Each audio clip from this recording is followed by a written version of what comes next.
Koshy Mathew uncle മുംബൈയിൽ നിന്ന് കടന്നു വന്നിട്ടുണ്ട്. എല്ലാവിധ ആദരവോടും കൂടെ ദൈവദാസനെ ശുശ്രൂഷയ്ക്കായി ക്ഷണിക്കുന്നു. നമുക്ക് പ്രാർത്ഥനയോടുകൂടെ ആയിരിക്കാം.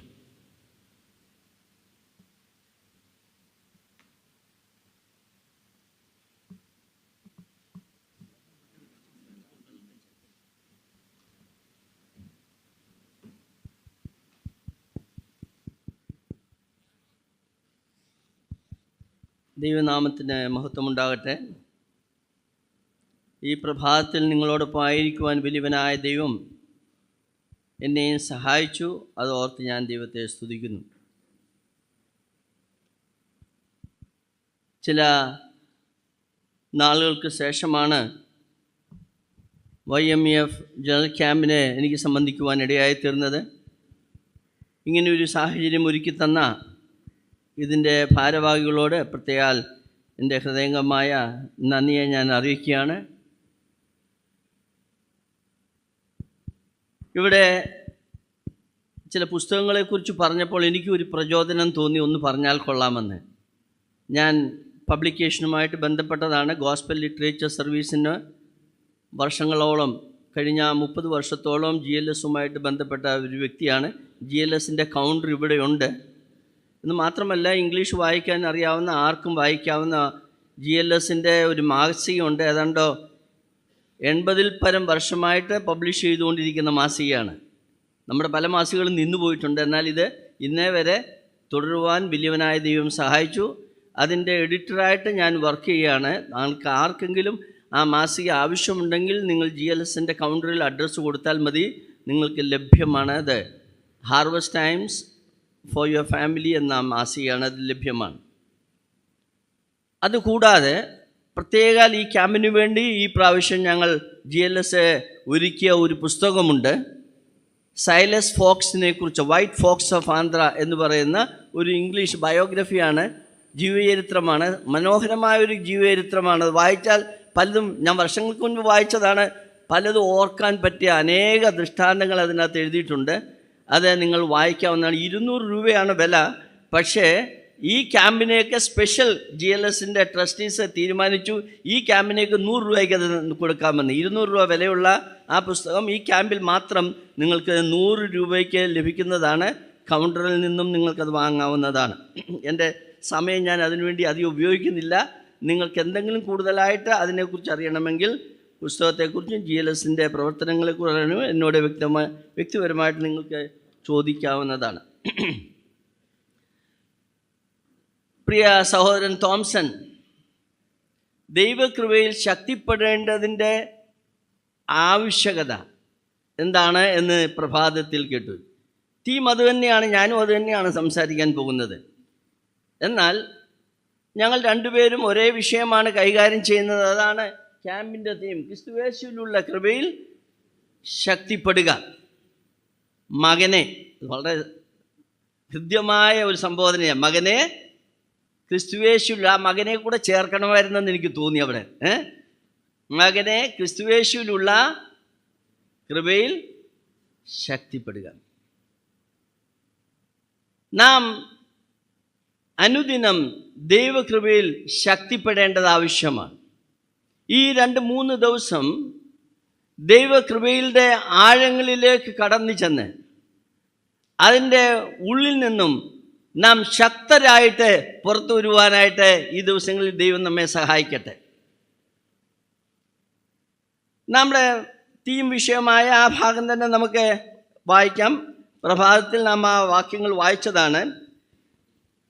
2 തിമോത്തിയോസ് 2-ാം അധ്യായം 1 മുതൽ 5 വരെയുള്ള വാക്യങ്ങൾ നമുക്ക് വായിക്കാം. എൻ്റെ മകനെ, ക്രിസ്തുയേശുവിലുള്ള കൃപയാൽ ശക്തിപ്പെടുക. നീ പല സാക്ഷികളുടെ മുൻപാകെ എന്നോട് കേട്ടതെല്ലാം മറ്റുള്ളവരെ ഉപദേശിപ്പാൻ സമർത്ഥരായ വിശ്വസ്ത മനുഷ്യരെ ഫലമേൽപ്പിക്കുക. ക്രിസ്തുയേശുവിൻ്റെ നല്ല ഭടനായി നീയും എന്നോടുകൂടെ കഷ്ടം സഹിക്കാം. പട ചേർത്തവനെ പ്രസാദിപ്പിക്കേണ്ടതിന് യാതൊരു പടയാളിയും ജീവനകാര്യങ്ങളിൽ ഇടപെടാതിരിക്കുന്നു. ഒരുത്തൻ മല്ല് കെട്ടിയാലും ചട്ടപ്രകാരം പോരായെങ്കിൽ കിരീടം പ്രാപിക്കയില്ല. അത്ര മതി. ഒരുവൻ മല്ല് കെട്ടിയാലും ചട്ടപ്രകാരം പോരാടുകയിൽ കിരീടം പ്രാപിക്കയില്ല. നാം ഇന്ന് ആ വിഷയത്തോടുള്ള ബന്ധത്തിൽ വേറൊരു ആംഗിളിലേക്ക് ചിന്തിക്കാമെന്ന് ഞാൻ ആഗ്രഹിക്കുകയാണ്. തോംസൺ സഹോദരൻ പറഞ്ഞതുപോലെ ഈ ലേഖനം അപ്പോസ്തലനായ പൗലോസിൻ്റെ അവസാനം എഴുതിയ ലേഖനമായിട്ട് നമുക്ക് കാണുവാൻ കഴിയുന്നുണ്ട്. തൻ്റെ ജീവിത അന്ത്യത്തിൽ താൻ രേഖപ്പെടുത്തിയ പുസ്തകമാണ് ഇത്. 2 തിമോത്തിയോസിൻ്റെ ലേഖനം. മുൻപ് ഓർമ്മിപ്പിച്ചതുപോലെ നീറോ ചക്രവർത്തി കാലത്ത് ക്രൈസ്തവർക്ക് നേരിട്ട പീഡനയുടെ മധ്യേ താൻ തടവിലാക്കപ്പെട്ടു. അതിൻ്റെ ഫലമായിട്ട് തനിക്കറിയാം തൻ്റെ നാളുകൾ ഇനിയും അധികമില്ല. 4-ാം അധ്യായം 6-ാം വാക്യത്തിൽ തൻ്റെ നിര്യാണകാലം അടുത്തിരിക്കുന്നു എന്ന് താൻ രേഖപ്പെടുത്തുന്നതായിട്ട് കാണുവാൻ കഴിയുന്നുണ്ട്. ആ സന്ദർഭത്തിൽ ക്രിസ്തുവിൽ തൻ്റെ പ്രിയ മകനായ തിമോത്തിയോസിന് ചില പ്രായോഗിക നിർദ്ദേശങ്ങൾ നൽകുന്നതായിട്ട് നമുക്കിവിടെ കാണുവാൻ കഴിയുന്നുണ്ട്. ഈ ഭാഗം നാം നോക്കുമ്പോൾ, ഈ 2 തിമോത്തിയോസ് വായിക്കുമ്പോൾ തന്നെ കൂട്ടാളികളായ അനേകർ ഉപേക്ഷിച്ചു പോയതായിട്ട് കാണുന്നു. പൗലോസിൻ്റെ ജീവിതത്തിൽ വളരെ ശ്രദ്ധേയമായ ഒരു കാര്യം, താൻ അനേക വ്യക്തികളുമായിട്ട് ബന്ധപ്പെട്ട ഒരു വ്യക്തിയാണ്. അനേകരുമായിട്ട് ഇന്റർപേഴ്സണൽ റിലേഷൻഷിപ്സ് താൻ വളരെയേറെ സൂക്ഷിച്ചു. തൻ്റെ ലേഖനങ്ങളിൽ നമുക്കറിയാം അനേകരുടെ പേരുകൾ എടുത്ത് വന്ദനം അറിയിക്കുന്നതായിട്ട് കാണുവാൻ കഴിയുന്നുണ്ട്. എന്നെ വളരെ അത്ഭുതപ്പെടുത്തിയ ഒരു കാര്യമാണ്, എങ്ങനെയാണ് അപ്പോസ്തലനായ പൗലോസ് ഇവരുടെയൊക്കെ പേര് അറിയാനിടയായിത്തീരുന്നത്, ഇവരുടെയൊക്കെ പേര് ഓർക്കാനിടയായിത്തീരുന്നത് എന്ന് ഞാൻ വിചാരിക്കുകയാണ്. അങ്ങനെ 100 കണക്കിന് ആൾക്കാരുമായിട്ട് സഹോദരന്മാരും ബന്ധപ്പെട്ട് ഇരുന്ന പൗലോസിൻ്റെ അന്ത്യജീവിതത്തിൽ താൻ സ്നേഹിച്ച പലരും തന്നെ വിട്ടുപോയി. ഞാൻ പലപ്പോഴും വളരെ ബന്ധപ്പെടുന്ന ഒരു കാര്യമാണ് ആൾക്കാരുടെ പേരോർക്കാൻ. പലപ്പോഴും മറന്നുപോകും. ഞാൻ വിചാരിക്കും, കർത്താവേ അതൊരു കൃപയാണല്ലേ, എല്ലാവരുടെയും പേരോർക്കുക എന്ന് പറയുന്നത് വലിയൊരു കൃപയാണ്. ഞാൻ വിചാരിക്കുകയാണ് പൗലോസ് എന്തുകൊണ്ട് ഇവരുടെയൊക്കെ പേരോർത്ത് ഇവർക്ക് വന്ദനം അറിയിക്കുന്നത്. ഒരു കാരണം ഇതായിരിക്കും, താൻ അവരെ ഓർത്ത് പ്രാർത്ഥിക്കുന്നുണ്ടാവും. നാം ഒരു വ്യക്തികളെ ഓർത്ത് പേര് ചൊല്ലി പ്രാർത്ഥിക്കുകയാണെങ്കിൽ മറക്കാനുള്ള സാധ്യത കുറവാണ്.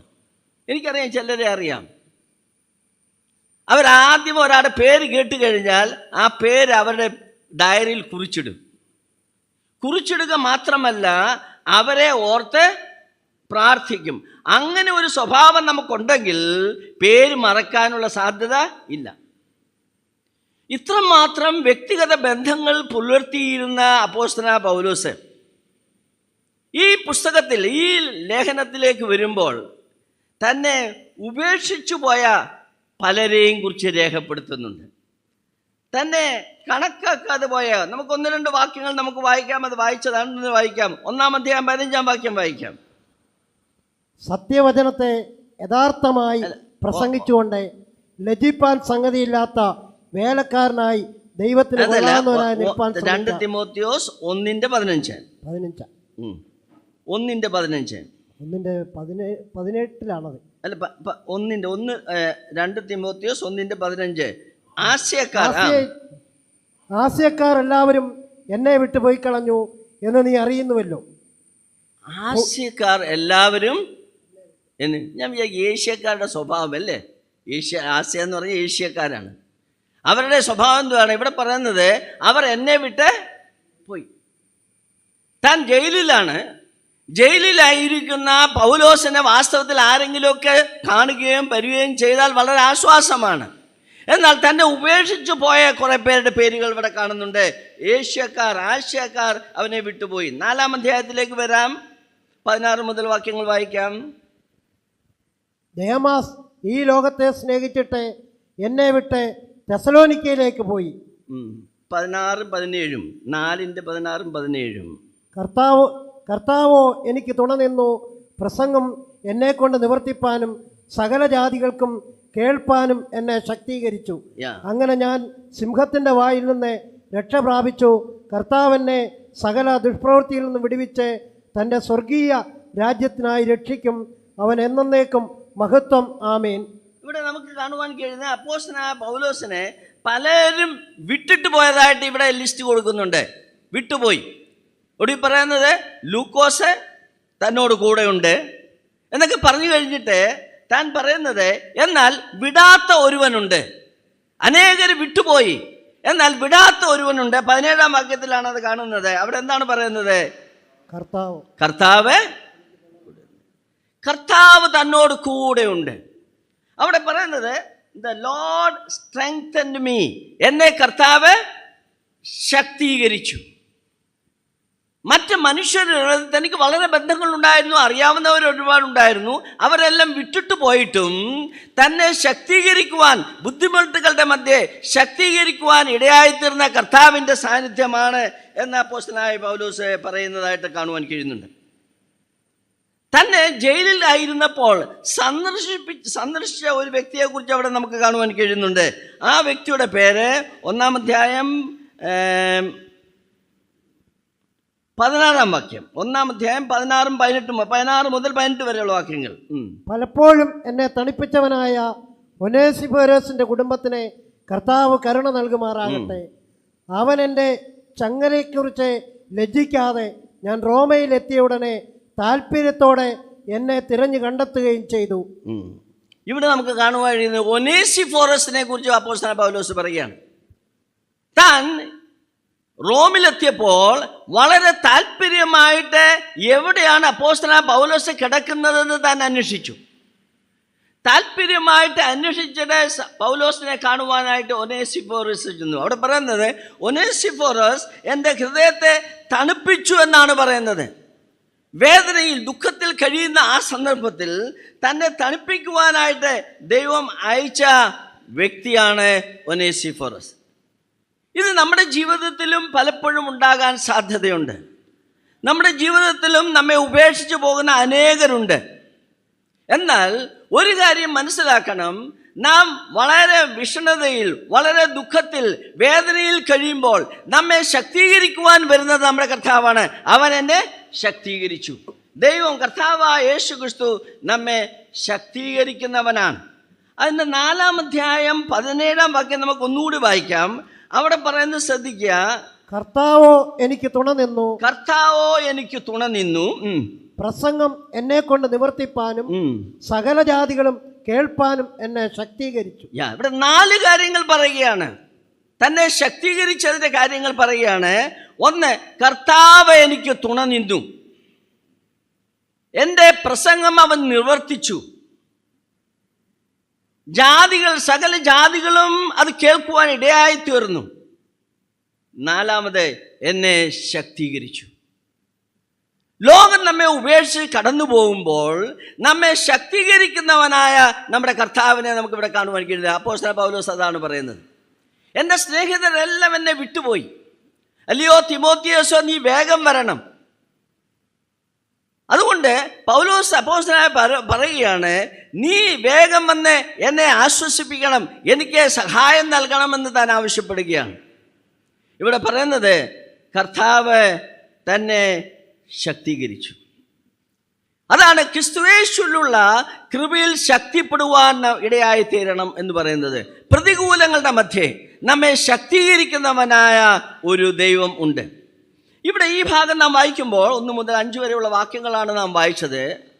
അവിടെ നാം കാണുവാൻ കഴിയുന്നത് അപ്പോസ്തലനായ പൗലോസ് ഒരു പടയാളിയുടെ ചിത്രമാണ് കാണിക്കുന്നത്.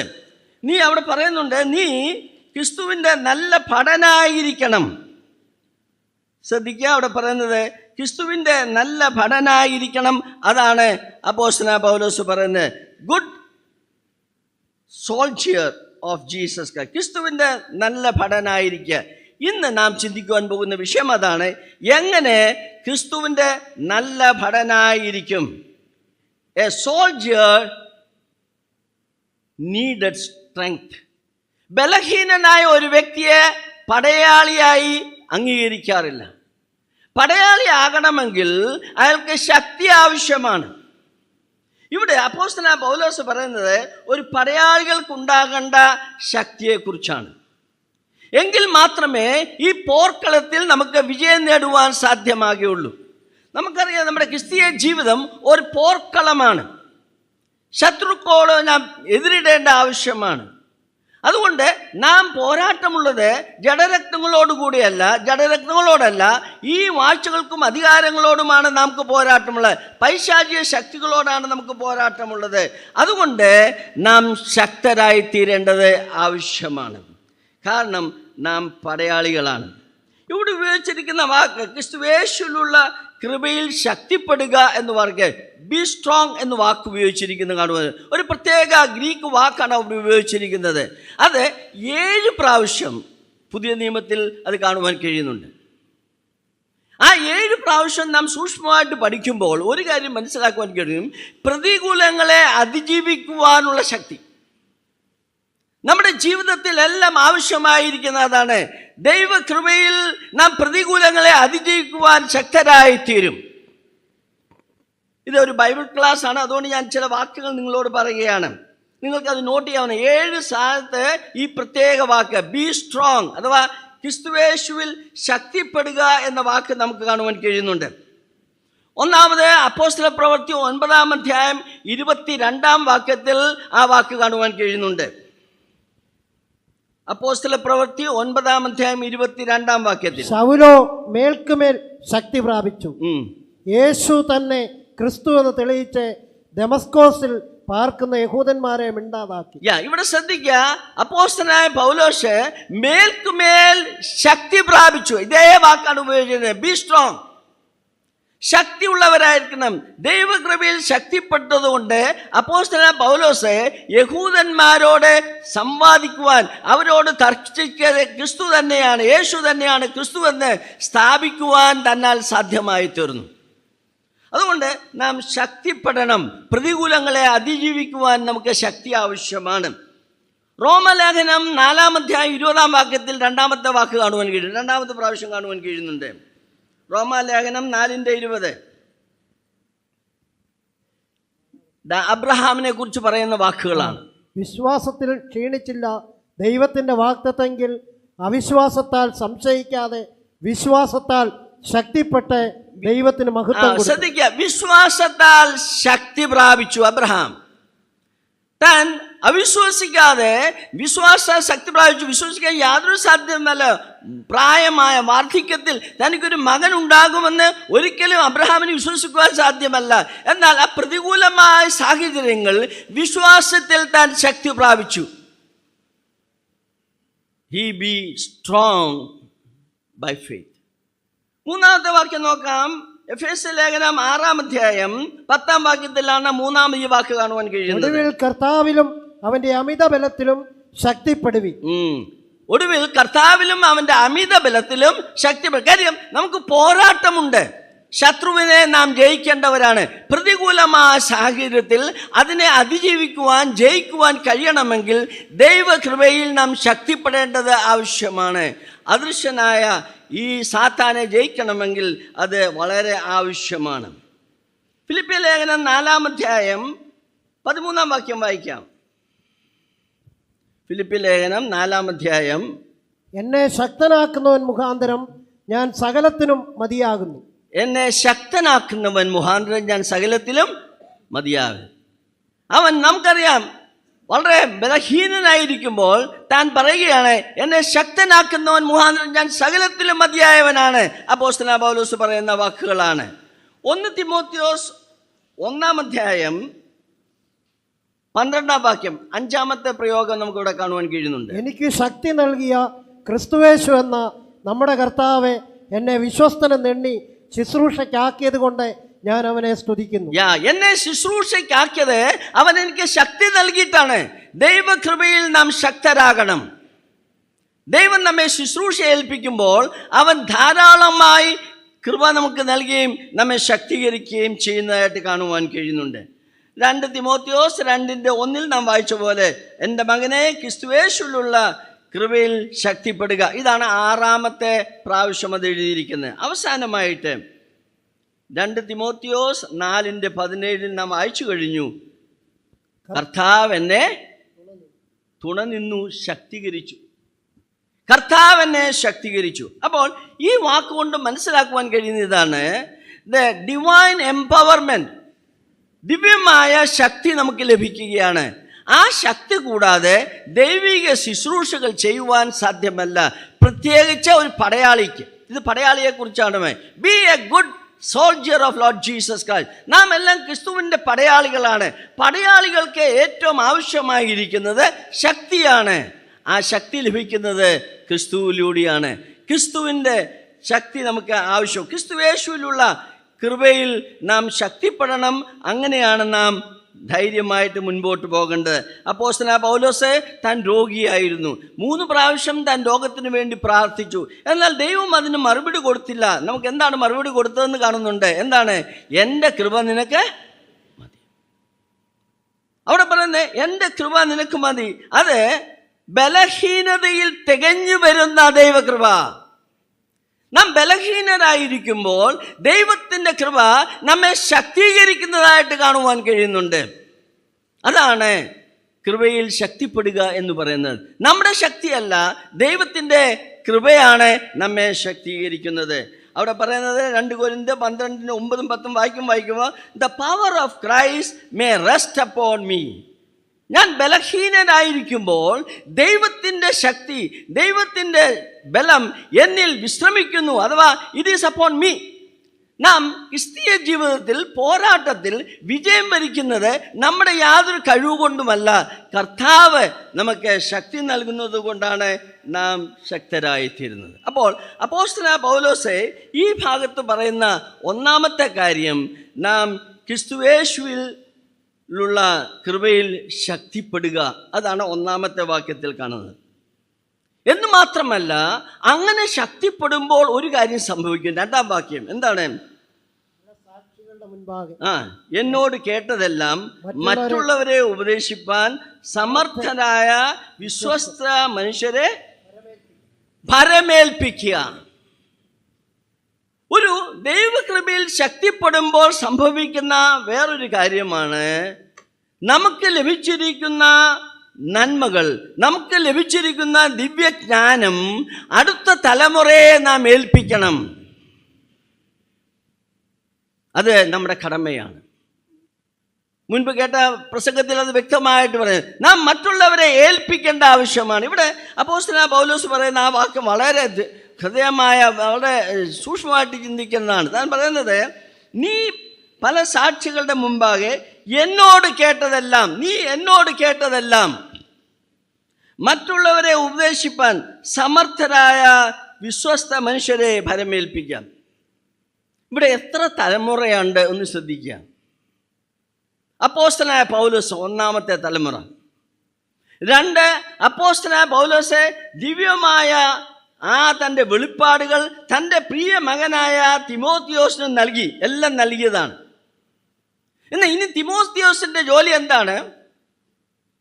തിമോത്തിയോസിൻ്റെ ജോലി അടുത്ത തലമുറയെ ഏൽപ്പിക്കണം. വെറുതെ ആരെങ്കിലും ഏൽപ്പിച്ചു പോരാ, ആരെയാ ഏൽപ്പിക്കേണ്ടതെന്ന് വ്യക്തമാണ്. അവർ മറ്റുള്ളവരെ പഠിപ്പിക്കുവാൻ പ്രാപ്തരായവരെ ഏൽപ്പിക്കണം. സൂക്ഷ്മമായിട്ട് നോക്കിക്കഴിഞ്ഞാൽ 4 തലമുറ ഇവിടെ കാണുവാൻ കഴിയുന്നുണ്ട്. അപ്പോസ്തലനായ പൗലോസ്, 2-ാമത് തിമോത്തിയോസ്, 3-ാമത് തിമോത്തിയോസ് ആർക്കാണോ ഏൽപ്പിച്ചു കൊടുക്കുന്ന അവർ വിശ്വസ്തയോടുകൂടി അടുത്ത തലമുറയെ ഏൽപ്പിക്കേണ്ട ആവശ്യമാണ്. വേദപുസ്തകത്തിൻ്റെ ആദിയോടന്തം നാം പരിശോധിക്കുമ്പോൾ ഈ പ്രമാണം നമുക്ക് കാണുവാൻ കഴിയുന്നുണ്ട്. ഇങ്ങനെ ദൈവിക പരിജ്ഞാനം, ദൈവിക സത്യങ്ങൾ തലമുറകൾക്ക് പകർന്നു കൊടുക്കണമെങ്കിൽ നമുക്ക് ശക്തി ആവശ്യമാണ്. ദൈവകൃപയിലുള്ള ശക്തി ആവശ്യമാണ്. ദൈവം നമ്മെ ഏൽപ്പിച്ചിരിക്കുന്ന വലിയൊരു ഉത്തരവാദിത്വം ഇതാണ്. നാം അറിഞ്ഞ സത്യങ്ങൾ തലമുറകൾക്ക് നാം പകർന്നു കൊടുക്കേണ്ടത് ആവശ്യമാണ്. നാം അത് ചെയ്യാറുണ്ടോ? നാം ചെയ്യുന്നതിൽ വിജയികളായിട്ടുണ്ട്. ചില വേദഭാഗങ്ങൾ വായിക്കാം, ഈ ആശയങ്ങൾ പലയിടത്തും പറയുന്നത് കാണുവാൻ കഴിയുന്നുണ്ട്. യോവേലിൻ്റെ പുസ്തകം 1-ാം അധ്യായം 3-ാം വാക്യം വായിക്കാം. യോവേൽ 1:3. ഒന്നാം അധ്യായം 3-ാം വാക്യം. ഇത് നിങ്ങൾ നിങ്ങളുടെ മക്കളോടും ഇത് നിങ്ങൾ നിങ്ങളുടെ മക്കളോടും നിങ്ങളുടെ മക്കൾ തങ്ങളുടെ മക്കളോടും നിങ്ങളുടെ മക്കൾ തങ്ങളുടെ മക്കളോടും അവരുടെ മക്കൾ വരുവാനുള്ള തലമുറയോടും വിവരിച്ചു പറയണം. അവരുടെ മക്കൾ വരുവാനുള്ള തലമുറയോട് പറയണം. എത്ര തലമുറയുണ്ട് അവിടെ? എഗെയിൻ 4 തലമുറ കാണുവാൻ കഴിയും. ഈ 4 തലമുറ എന്ന് പറയുന്നത് വീണ്ടും നമുക്ക് കാണുക കഴിയുന്ന സങ്കീർത്തനം 78-ാം സങ്കീർത്തനം 1 മുതൽ 6 വരെയുള്ള വാക്യം വായിക്കാം. അവിടെ ഇച്ചിരി ബുദ്ധിമുട്ടാണ് മനസ്സിലാക്കുക, എങ്കിലും അത് നമുക്ക് മനസ്സിലാക്കുവാൻ കഴിയും. 78-ാം സങ്കീർത്തനം 1 മുതൽ 6 വരെയുള്ള വാക്യങ്ങൾ വായിക്കാം. എൻ്റെ ജനമേ, എൻ്റെ ഉപദേശം ശ്രദ്ധിപ്പീൻ, എൻ്റെ വായ്മൊഴികൾക്ക് നിങ്ങളുടെ ചെവി ചായ്പീൻ. ഞാൻ ഉപമ പ്രസ്താവിപ്പാൻ വായു തുറക്കും, പുരാതന കടങ്കഥകളെ ഞാൻ പറയും. നാം അവയെ കേട്ടറിഞ്ഞിരിക്കുന്നു, നമ്മുടെ പിതാക്കന്മാർ നമ്മോട് പറഞ്ഞിരിക്കുന്നു. നാം അവരുടെ മക്കളോട് അവയെ മറച്ചു വയ്ക്കാതെ വരുവാനുള്ള തലമുറയോടെ യഹോവയുടെ സ്തുതിയും ബലവും അവൻ ചെയ്ത അത്ഭുത പ്രവൃത്തികളും വിവരിച്ചു പറയും. അവൻ യാക്കോബിൽ ഒരു സാക്ഷ്യം സ്ഥാപിച്ചു, ഇസ്രയേലിൽ ഒരു ന്യായപ്രമാണം നിയമിച്ചു. നമ്മുടെ പിതാക്കന്മാരോട് അവയെ തങ്ങളുടെ മക്കളെ അറിയിപ്പാൻ കൽപ്പിച്ചു. വരുവാനുള്ള തലമുറ, ജനിപ്പാനിരിക്കുന്ന മക്കൾ തന്നെ അവയെ ഗ്രഹിച്ച് എഴുന്നേറ്റ് തങ്ങളുടെ മക്കളോട് അറിയിക്കുകയും അവർ തങ്ങളുടെ ആശ്രയം ദൈവത്തിൽ വയ്ക്കുകയും. അവിടെ പറയുന്നത് ശ്രദ്ധിക്കുക, ജനിപ്പാനുള്ള തലമുറയോട് നാം ഈ സത്യങ്ങൾ പകരേണ്ട ആവശ്യമാണ്. അപ്പോൾ ഇവിടെ പറയുന്ന കാര്യങ്ങളിൽ 4 തലമുറകൾ ഉൾപ്പെടേണ്ട ആവശ്യമാണ്.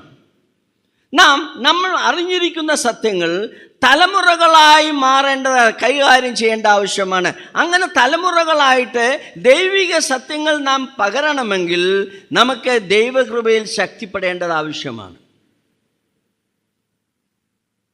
തലമുറകൾക്ക് മാറണം. നമുക്കറിയാം, ദാവീദ് താൻ മരിക്കാറായപ്പോൾ തൻ്റെ മകനായ ശലോമോനെ അടുത്തിരുത്തിയിട്ട് താൻ എല്ലാം വിവരിച്ചു കൊടുക്കുന്നതായിട്ട് കാണുന്നുണ്ട്. എങ്ങനെയാണ് ദേവാലയത്തിൻ്റെ ബ്ലൂ പ്രിന്റ് തൻ്റെ കയ്യിൽ വെച്ചുകൊണ്ട്, അല്ലയോ എൻ്റെ മകനെ ശലോമോനെ, നീ ഇത് പണിയണം, ഞാൻ ഈ കാണിച്ചിരിക്കുന്ന മാതൃക പ്രകാരം, എനിക്ക് ദൈവം വെളിപ്പെടുത്തിയ മാതൃക പ്രകാരം നീ ഇത് പണിയണം. നാം നമ്മുടെ മക്കളോട് ദൈവിക സത്യങ്ങളെ പറഞ്ഞ് മനസ്സിലാക്കേണ്ടത് ആവശ്യമാണ്. നാം കേവലം നമ്മുടെ മക്കളോട് മാത്രമല്ല, കൊച്ചുമക്കളോട് മാത്രമല്ല, അവരുടെ നാം ജനിക്കുവാനിരിക്കുന്ന തലമുറയ്ക്കും കർത്താവെ ഈ സത്യങ്ങൾ വെളിപ്പെടുവാൻ ഇടയായിത്തീരണം എന്ന് നാം പ്രാർത്ഥിക്കണം. അപ്പോസ്തലനായ പൗലോസ് ഈ ഭാഗത്ത് പറയുന്നതിൻ്റെ ഒരാശയം അതാണ്. എൻ്റെ മകനെ, ക്രിസ്തുയേശുവിലുള്ള ദൈവകൃപയിൽ നീ ശക്തിപ്പെടണമെന്ന് പറയുമ്പോൾ നീ എന്നിൽ നിന്ന് കേട്ട സത്യങ്ങൾ തലമുറകൾക്ക് നീ കൈമാറണം. നാം അത് ചെയ്യാറുണ്ടോ? ന്യായാധിപന്മാരുടെ പുസ്തകം 2-ാം അധ്യായത്തിലേക്ക് വരുമ്പോൾ 9-ഉം 10-ഉം വാക്യമാണ് വായിക്കുക. അവിടെ യോശുവയുടെ കാലത്ത് പറയുന്നുണ്ട്, യോശുവയുടെ കാലത്തെ, യോശുവ ഉണ്ടായിരുന്ന കാലം വരെ ജനങ്ങളെല്ലാം ദൈവവഴികളിൽ നടന്നതായിട്ട് കാണുന്നു. ന്യായാധിപന്മാരുടെ പുസ്തകം 2-ാം അധ്യായം 9-ഉം 10-ഉം വാക്യങ്ങൾ വായിക്കാം. എന്നാൽ ആ കാലഘട്ടത്തിന് ശേഷം എന്താണ് സംഭവിച്ചത്?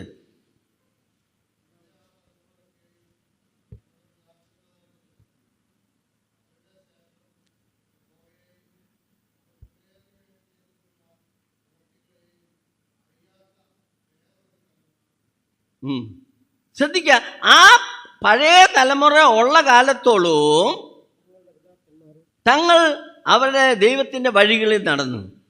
എന്നാൽ അവരുടെ കാലഘട്ടത്തിന് ശേഷം വേറൊരു തലമുറ വന്നു, അവർ ദൈവത്തെ അറിഞ്ഞില്ല. കാരണം എന്താണ്? ഇവർ പറഞ്ഞില്ലെന്നർത്ഥം. അതാണ് കാരണം. നമുക്കറിയാം, ബ്രദറുകാർ ഇത് ഏകദേശം 4-ാം തലമുറ കഴിഞ്ഞെന്ന് തോന്നുന്നല്ലേ? എത്ര? 4-മത്തെ 5-മത്തെയോ? 5ആയി അല്ലേ? 5-മത്തെ തലമുറയാണ്. എന്നാൽ ഈ നമ്മുടെ പിതാക്കന്മാർ നമ്മെ ഏൽപ്പിച്ച ഈ സത്യങ്ങൾ നാം തലമുറകൾക്ക് വേണ്ടി പകർന്നു കൊടുക്കുന്നുണ്ടോ എന്ന് ചിന്തിക്കേണ്ട ആവശ്യമാണ്. നാം പകർന്നു കൊടുക്കണം, അത് ആവശ്യമാണ്. അങ്ങനെ പകർന്നു കൊടുക്കണമെങ്കിൽ ദൈവകൃപ ആവശ്യമാണ്. ദൈവകൃപയിൽ ശക്തിപ്പെട്ടെങ്കിൽ മാത്രമേ ഈ സത്യങ്ങൾ പറയുവാൻ സാധ്യമാകുകയുള്ളൂ. ഞാൻ ഓർക്കുകയായിരുന്നു, അമേരിക്കയിലെ ഏറ്റവും പ്രസിദ്ധനായ ക്രിസ്ത്യൻ സൈക്കോളജിസ്റ്റാണ് ജെയിംസ് ഡോബ്സൺ എന്ന് പറയുന്ന വ്യക്തി. താൻ കുടുംബത്തെക്കുറിച്ച് വളരെയേറെ വിശദമായി പഠിപ്പിക്കുകയും അനേക പുസ്തകങ്ങൾ എഴുതിയിട്ടുള്ള ഒരു വ്യക്തിയാണ്. തൻ്റെ പുസ്തകങ്ങളിൽ ഞാൻ ഒരിക്കൽ ഒരു പുസ്തകത്തിൽ വായിച്ചപ്പോൾ എനിക്ക് വളരെ ശ്രദ്ധേയമായി തോന്നുന്നത് താൻ ഈ ആശയം അവിടെ പറയുന്നതായിട്ട് കാണുന്നുണ്ട്. തൻ്റെ മാതാവിൻ്റെ പിതാമഹൻ എന്ന് പറഞ്ഞാൽ വല്യപ്പച്ചൻ അവരെപ്പോഴും പ്രാർത്ഥിച്ചു കൊണ്ടിരുന്ന ഒരു കാര്യമാണ്. താൻ പറയുന്ന ഇതാണ്, my great grandfather use to pray. തൻ്റെ പ്രാർത്ഥനയുള്ള ആശയം എന്തായിരുന്നു? എൻ്റെ 4ാം തലമുറ വരെ കർത്താവെ എല്ലാവരും വിശ്വാസത്തിലായിരിക്കണമെന്ന് താൻ പ്രാർത്ഥിക്കുമായിരുന്നു. 4ാം തലമുറ കണ്ടിട്ടില്ലാത്ത തലമുറയാണ്. 4ാം തലമുറ വരെ വിശ്വാസത്തിലായിരിക്കണമെന്ന് താൻ പ്രാർത്ഥിക്കുമായിരുന്നു. ജെയിംസ് ഡോബ്സൺ പറയുന്നത്, ഞാൻ ആ 4ാമത്തെ തലമുറയിൽപ്പെട്ട ആളാണ്. അമേരിക്കയിലെ കാര്യമാണ്. താൻ പറഞ്ഞതാണ്, എൻ്റെ വല്യപ്പച്ചൻ ഗ്രേറ്റ് ഗ്രാൻഡ് ഫാദർ പ്രാർത്ഥിച്ചതിൻ്റെ ഫലമായിട്ട് ആ 4ാം തലമുറയിലുള്ളവരെല്ലാം രക്ഷിക്കപ്പെട്ടു. ദൈവിക സത്യങ്ങളിൽ നടക്കുവാൻ ഇടയായി തീർന്നു. പ്രിയ ദൈവമക്കളെ, നിങ്ങൾ വിശ്വസിക്കുന്നുണ്ട്, സത്യമാണ്. നിങ്ങൾ അത് കൈക്കൊള്ളുന്നുണ്ട്, സത്യമാണ്.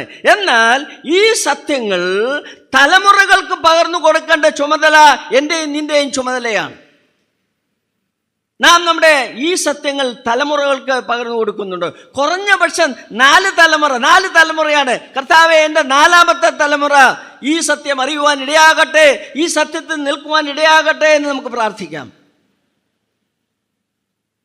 ഞാൻ സഹോദരൻ തോംസൺ ഇവിടെ പ്രസംഗിച്ചുകൊണ്ടിരിക്കുമ്പോൾ ഞാൻ ഞങ്ങളുടെ കുടുംബത്തെക്കുറിച്ച് ഓർക്കുകയായിരുന്നു. എൻ്റെ ഗ്രേറ്റ് ഗ്രാൻഡ് ഫാദർ, എൻ്റെ ഗ്രാൻഡ് ഫാദറിൻ്റെ ഫാദർ ഞാൻ കണ്ടിട്ടില്ല, കേട്ടിട്ടേ ഉള്ളൂ. ഐപ്പ് എന്നായിരുന്നു പുള്ളിയുടെ പേര്. അന്ന് ഉണർവ് കാലത്ത് താൻ ഒരു മാർത്തോമക്കാരനായിരുന്നു. എന്നാൽ ഉണർവ് കാലത്തെ ഉണർവ് പ്രസംഗം കേട്ട് വിദ്വാൻ കുട്ടിയുടെ പ്രസംഗം കേട്ടു. നിങ്ങൾ കേട്ടിട്ടുണ്ടാകും, വിദ്വാൻ കുട്ടി വിസ്തോസ് ജോസഫ് എന്ന് പറയുന്ന ആ വലിയ കവിത എഴുതുന്ന വളരെ പ്രഗത്ഭനായ ദേവദാസനായിരുന്നു. തൻ്റെ പ്രധാന വിഷയം കർത്താവിൻ്റെ വീണ്ടും വരവെന്നുള്ളതായിരുന്നു. കർത്താവ് വരുന്നു, അതായിരുന്നു താൻ പ്രസംഗിച്ചത്. എൻ്റെ ഗ്രേറ്റ് ഗ്രാൻഡ് ഫാദർ ഐപ്പ് താൻ ആ സുവിശേഷം കേട്ടു. താൻ കർത്താവിൻ്റെ വരവിന് വേണ്ടി ഒരുങ്ങിക്കൊണ്ട് താൻ ഈ യൂസ്തോസ് ജോസഫിൻ്റെ ആ പറഞ്ഞ പ്രസംഗത്തിൻ്റെ അനന്തരഫലമായിട്ട് കർത്താവിൻ്റെ വരവിന് വേണ്ടി താൻ ഒരുങ്ങി. അവരോടൊപ്പം ചേർന്നതുകൊണ്ട് തനിക്ക് എന്താ ഉണ്ടായ? തൻ്റെ വീട്ടുകാരിൽ നിന്നും നാട്ടുകാരിൽ നിന്നും ഭയങ്കര പീഡന ഉണ്ടായതുകൊണ്ട് കല്ലെറിഞ്ഞ് പുള്ളിയെ ഓടിച്ചു കളഞ്ഞു. നാട്ടിൽ തന്നെ ഓടിപ്പോകേണ്ടതായ നിർഭാഗ്യകരമായ അവസ്ഥ ഉണ്ടായി. താൻ ഒറ്റയ്ക്ക് നിന്നു, ആ വിശ്വാസം പിടിച്ചുകൊണ്ട് നിന്നു. കർത്താവിൻ്റെ വരവിന് വേണ്ടി താൻ ഒരുങ്ങിക്കൊണ്ടിരുന്നു. തനിക്ക് അധികം നാൾ ജീവിക്കുവാനുള്ള ചെറുപ്പത്തിൽ തന്നെ 40 വയസ്സുള്ളപ്പോൾ തന്നെ താൻ മരിച്ചുപോയി. തനിക്കൊരു മകനെ ഉണ്ടായിരുന്നുള്ളൂ. അതാണ് എൻ്റെ ഗ്രാൻഡ് ഫാദർ. ഞങ്ങളുടെ ആ തലമുറ നോക്കുമ്പോൾ ഞങ്ങൾ ഇന്ന് 4ാമത്തെ തലമുറയാണ്. ഞാൻ ആലോചിക്കുകയായിരുന്നു, ആ 4 തലമുറയും ഞങ്ങളുടെ പൂർവ്വപിതാവായ ഐപ്പിൻ്റെ 4ാം തലമുറ എല്ലാവരും വിശ്വാസത്തിലാണ്. ഞാനും തോമസനും ആ 4ാമത്തെ തലമുറയിൽപ്പെട്ടതാണ്. ഞങ്ങൾ രണ്ടുപേരും ഈ വിശ്വാസത്തിൽപ്പെട്ടവരാണ്. കാര്യം ഞാൻ പറഞ്ഞതിൻ്റെ കാര്യം, ദൈവം നമ്മെ ഏൽപ്പിച്ച സത്യങ്ങൾ നാം മുറുകെ പിടിക്കുകയും ദൈവകൃപയിൽ ശക്തി പ്രാപിച്ചുകൊണ്ട് തലമുറകൾക്ക് പകർന്നു കൊടുക്കുകയും ചെയ്യേണ്ടത് ആവശ്യമാണ്. കേവലം നമ്മുടെ മക്കൾ മാത്രമല്ല, മക്കളുടെ മക്കളെയും വരുവാനിരിക്കുന്ന തലമുറകളും ഈ സത്യങ്ങൾ അറിയേണ്ടത് ആവശ്യമാണ്. അതാണ് അപ്പോസ്തലൻ പൗലോസ് ഇവിടെ പറയുന്നത്, നീ എന്നിൽ നിന്ന് കേട്ടത് നീ പകർന്നു കൊടുക്കണം. അങ്ങനെ പകർന്നു കൊടുക്കണമെങ്കിൽ ദൈവകൃപയിൽ ശക്തിപ്പെടാതെ സാധ്യമല്ല. അതുകൊണ്ട് അപ്പോസ്തലൻ പൗലോസോട് പറയുന്നത്, നീ ശക്തിപ്പെടണം. ഇവിടെ ഒരു പടയാളിയുടെ സ്വഭാവ വിശേഷങ്ങളെ കുറിച്ച് പറയുന്നത് ശ്രദ്ധിക്കുക. നമുക്ക് പെട്ടെന്ന് നോക്കാം. എന്തൊക്കെയാണ് ഒരു പടയാളികൾക്കുണ്ടാകേണ്ട സ്വഭാവ വിശേഷങ്ങൾ? 1, 3-ാം വാക്യം.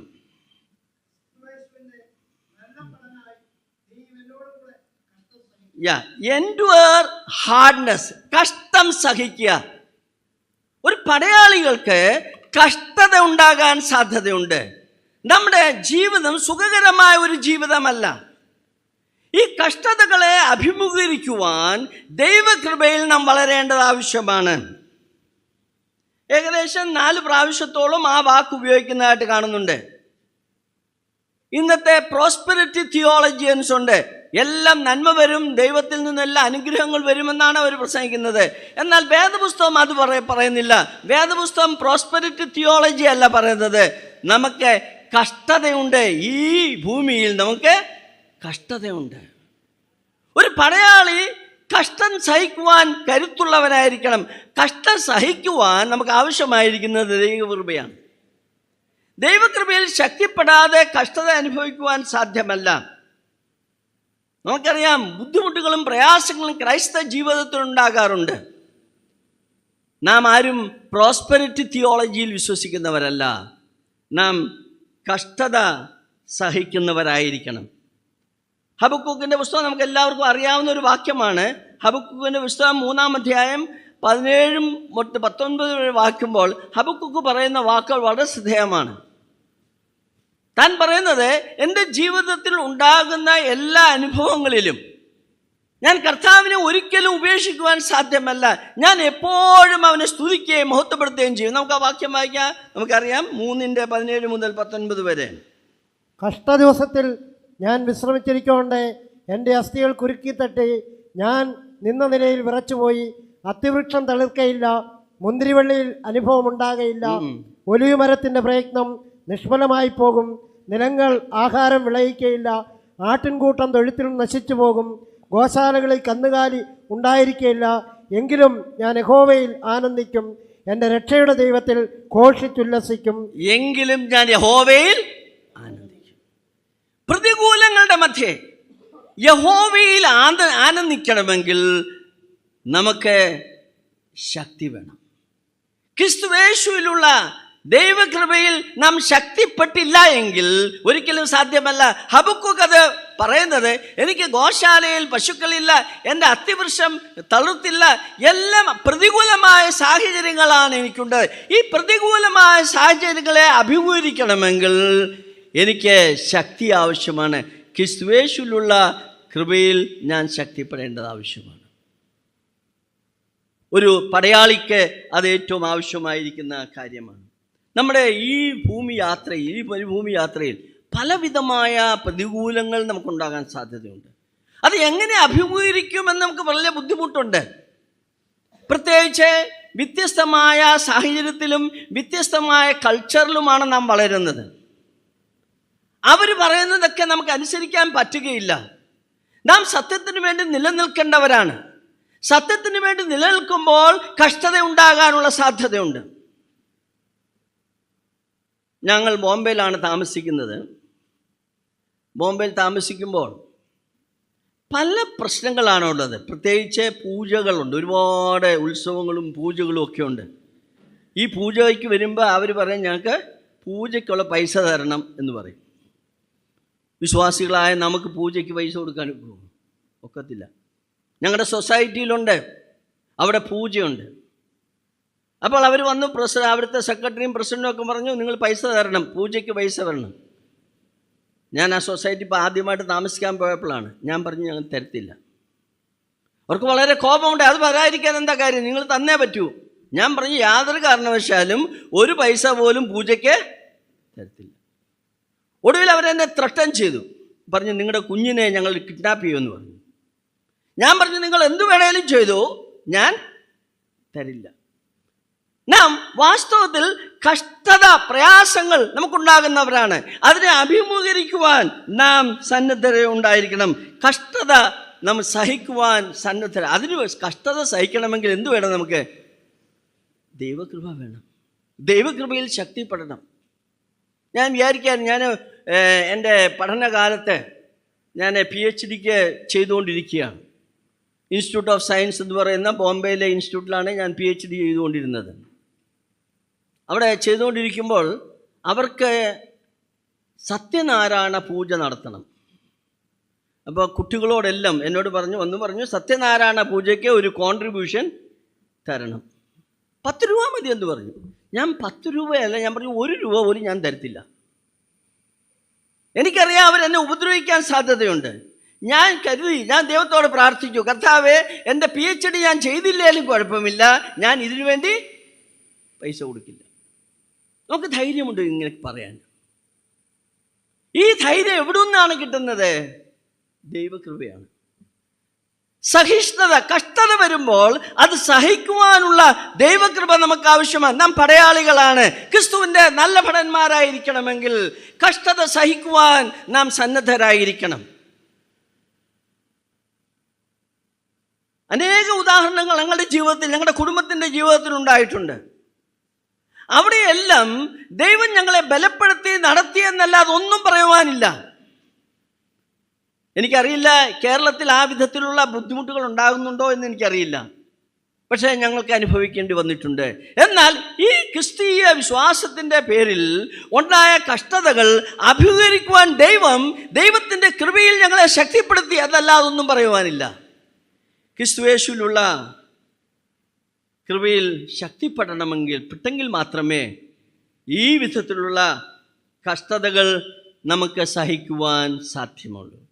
ഒരു നല്ല ഭടയൻ്റെ സ്വഭാവ വിശേഷണങ്ങൾ ഇവിടെ പറയുന്നത്, ഹീസ് എൻഡ്യൂറിങ് ദ ഹാർഡ്നെസ്. കഷ്ടത സഹിക്കുവാൻ അവൻ സന്നദ്ധനാണ്. രണ്ടാമതവിടെ പറയുന്നത്, അവിടെ കഷ്ടത സഹിക്കും, അത് മാത്രമല്ല അവൻ ജീവന കാര്യങ്ങളിൽ ഇടപെടുന്നില്ല. He is not entangled on the affairs of the world. ഈ ലോകത്തിലെ കാര്യങ്ങളിലല്ല അവൻ്റെ ശ്രദ്ധ. അവൻ്റെ ശ്രദ്ധ എൻ്റെ രാജാവിനെ സേവിക്കണം, എൻ്റെ രാജ്യത്തിന് വേണ്ടി യുദ്ധം ചെയ്യണം, എൻ്റെ രാജ്യത്തിന് വേണ്ടി ജയിക്കണം. അതാണ് ഒരു പടയാളികളുടെ ഉദ്ദേശം. He is not entangled on the affairs of this world. നാം എന്താണ് ചെയ്യുന്നത്? ഈ ലോകത്തിലെ കാര്യങ്ങൾ ചിന്തിച്ചുകൊണ്ടാണ് ജീവിക്കുന്നത്. ലോകം നമ്മുടെ വെറും ഒരു താൽക്കാലികമാണ്. ഇവിടെ നിന്ന് നാം പെട്ടെന്ന് പോകും, യാതൊരു സംശയമില്ല. അപ്പോസ്തലനായ പൗലോസ് തിമോത്തിയോസിനോട് പറയുകയാണ്, അല്ലയോ തിമോത്തിയോസേ, ഈ ഉപജീവന കാര്യങ്ങളിൽ, ഇവിടുത്തെ ലോകത്തിലെ കാര്യങ്ങളിൽ നീ ശ്രദ്ധ പതിക്കാതെ കർത്താവിൻ്റെ വേലയിൽ അവൻ്റെ നല്ലൊരു ഭടനായിട്ട്, പടയാളിയായിട്ട് നീ യുദ്ധം ചെയ്യണം. അത് നീ ആവശ്യമാണ്. പഴയ നിയമത്തിൽ ഒരു ദൈവദാസൻ ഉണ്ടായിരുന്നു. ദൈവത്തിൻ്റെ ദാസനാണ്, ദൈവം അതിനു വേണ്ടി നിയോഗിച്ച വ്യക്തിയാണ്. എന്നാൽ അവൻ്റെ ഉള്ളിൽ എന്താ? ഈ ലോകത്തിലെ കുറേ കാര്യങ്ങളൊക്കെ സാധിക്കണം, വലിയ എസ്റ്റേറ്റ് മേടിക്കണം, മുന്തിരിത്തോട്ടം വാങ്ങണം, അല്ലേ? കുറേ വേലക്കാരുണ്ടാകണം, ദാസന്മാരുണ്ടാകണം. 2 രാജാക്കന്മാർ 5-ാം അധ്യായം 26-ാം വാക്യത്തിൽ അവിടെ വായിക്കുമ്പോൾ അവൻ്റെ മനസ്സിലൂടെ കടന്നുപോയ ചിന്തകൾ നമുക്ക് കാണുവാൻ കഴിയുന്നുണ്ട്. അവൻ്റെ ചിന്ത എന്താണ്? ഈ ലോകത്തിൽ എന്തെങ്കിലുമൊക്കെ കൂട്ടണം, ഇവിടെ എനിക്ക് എന്തെങ്കിലുമൊക്കെ സമ്പാദിക്കണം, വലിയൊരു ഭവനം, വലിയൊരു വീട് എനിക്കുണ്ടാകണം. അതായിരുന്നു ദൈവദാസനാണ്, ദൈവത്തിൻ്റെ ശുശ്രൂഷയിലായിരിക്കുന്നവനാണ്, അവൻ്റെ ചിന്തയാണ്. ആ വാക്യം ഒന്ന് വായിക്കാം, അവൻ്റെ മനസ്സിലൂടെ കടന്നുപോയ ചിന്തകളൊന്ന് നോക്കാം എന്താണെന്ന്. അതിനെ അവൻ, ആ പുരുഷൻ രഥത്തിൽ നിന്നിറങ്ങി നിന്നെ എതിരേറ്റപ്പോൾ എൻ്റെ ഹൃദയം നിന്നോടുകൂടെ പോരുന്നില്ലയോ? ദ്രവ്യം സമ്പാദിപ്പാനും വസ്ത്രം, ഒലിവുതോട്ടം, മുന്തിരിത്തോട്ടം, ആടുമാടുകൾ, ദാസീദാസന്മാർ എന്നീ വക മേടിപ്പാനും ഇതാകുന്നുവോ സമയം? ആകയാൽ